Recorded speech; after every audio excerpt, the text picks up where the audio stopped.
Chicas y chicos, en esta clase vamos a empezar intentando adivinar a qué representa esta imagen. ¿Quién es ese Pokémon?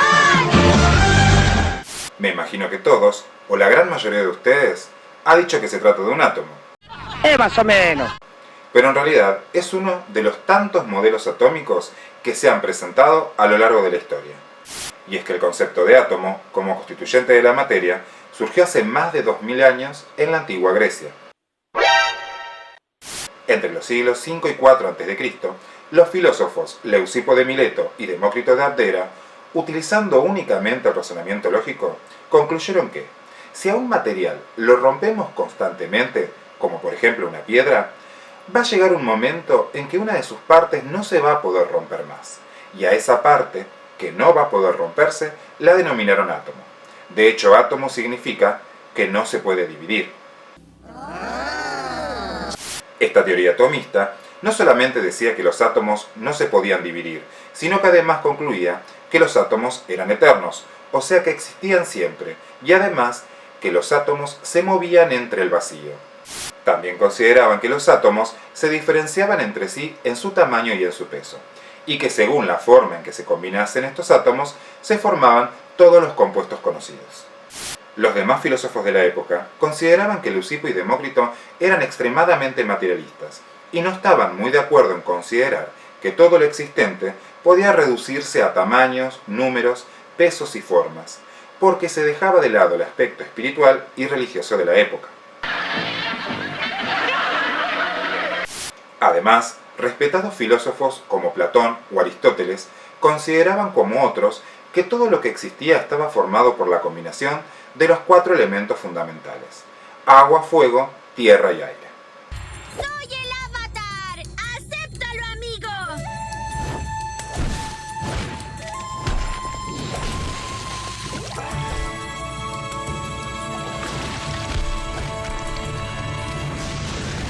Debido a la influencia de estos grandes filósofos, la teoría atomista de Leucipo y Demócrito fue dejada de lado aproximadamente hasta el siglo XV, cuando una nueva corriente de pensamiento llevó a los científicos a replantearse la verdadera naturaleza de la materia.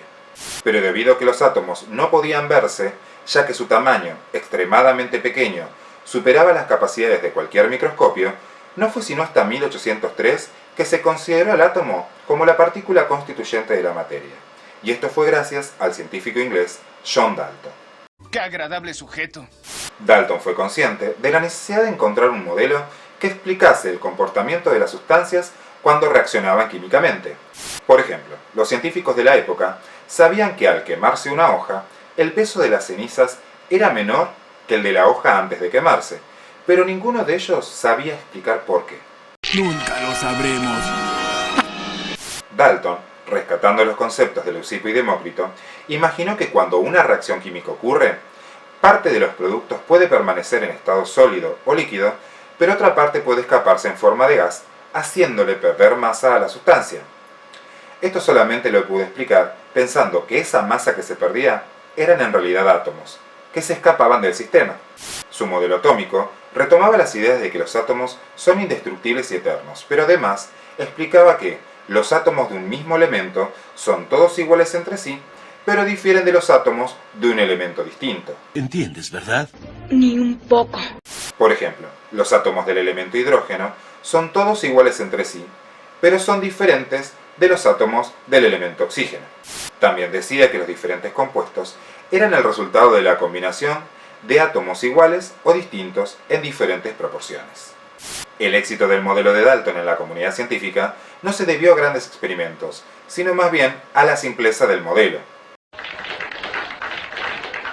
Si bien hoy en día sabemos que el modelo de Dalton poseía ciertas limitaciones, como por ejemplo afirmar que los átomos eran indivisibles y eternos, su aporte fue fundamental para la química, que incluso hoy se sigue utilizando, como por ejemplo para explicar cómo se unen los diferentes átomos, para la construcción de modelos digitales o para la utilización de modelos moleculares, como por ejemplo este.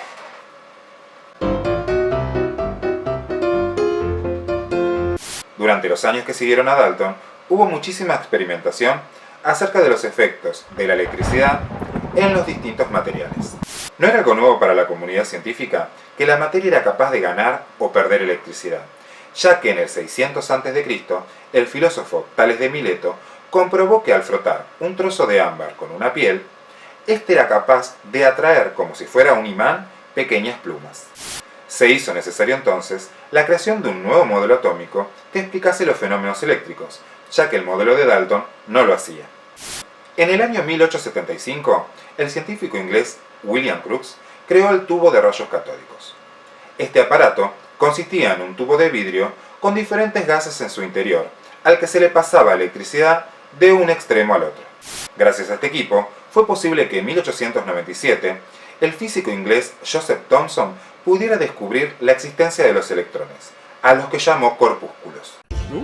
¿Con esa boca besas a tu madre? Utilizando este mismo equipo, el físico alemán Eugen Goldstein descubrió la presencia de ciertas partículas con carga positiva y con masa, los protones, pero lamentablemente no se le otorgó el descubrimiento, ya que recién fueron nombrados propiamente en 1918 por el científico inglés Ernest Rutherford. ¡Me parte el corazón! ¡Ay, me lo parte! Con el descubrimiento del electrón, Thomson pudo elaborar un modelo atómico que explicase el comportamiento eléctrico de los átomos. Para él, el átomo estaba formado por una masa positiva con los electrones de carga negativa insertos en ella. A este modelo se lo conoce como budín de pasas, un postre muy popular en Gran Bretaña, pero nosotros podríamos compararlo con una galletita Pepitos, cuya masa representa la carga positiva y los chips de chocolate a los electrones. Unas décadas más tarde, los científicos Pierre y Marie Curie investigaron acerca de ciertos minerales que emitían energía y materia de manera natural. En 1911, el científico inglés Ernest Rutherford, utilizando las investigaciones del matrimonio Curie, realizó un experimento muy interesante. ¿Puedes probar lo que dices? Utilizando un material radioactivo, Rutherford bombardeó con sus rayos una fina lámina de oro. Mientras que algunos de esos rayos rebotaban con la lámina y volvían a la fuente de emisión, la mayoría de ellos la atravesaba formando una línea recta, mientras que otros que lo atravesaban lo hacían desviando su trayectoria en diferentes ángulos. La explicación que Rutherford le encontró a este experimento es que aquellos rayos que rebotaban con la lámina de oro lo hacían porque los rayos chocaban de frente con la masa positiva de los átomos. Pero debido a que la mayoría de los rayos atravesaban la lámina de oro, lo hicieron pensar a Rutherford que entre los átomos unidos entre sí necesariamente debía haber vacío.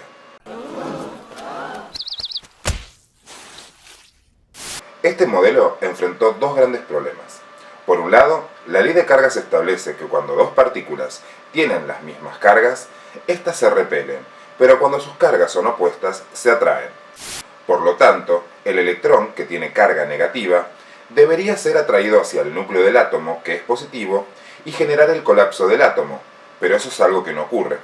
Además, la mecánica clásica establece que cuando una partícula tiene carga y es acelerada, como el caso del electrón que orbita alrededor del núcleo, debería constantemente perder energía, y al perder energía, se iría acercando cada vez más al núcleo hasta chocar con él, cosa que tampoco ocurre. Debido a que Rutherford no supo explicar por qué el electrón no colapsaba con el núcleo del átomo, la comunidad científica aceptó la existencia del núcleo, pero no aceptó de la misma manera su modelo. En 1913, el físico danés Niels Bohr intentó dar respuesta a aquellos interrogantes que Rutherford no pudo contestar.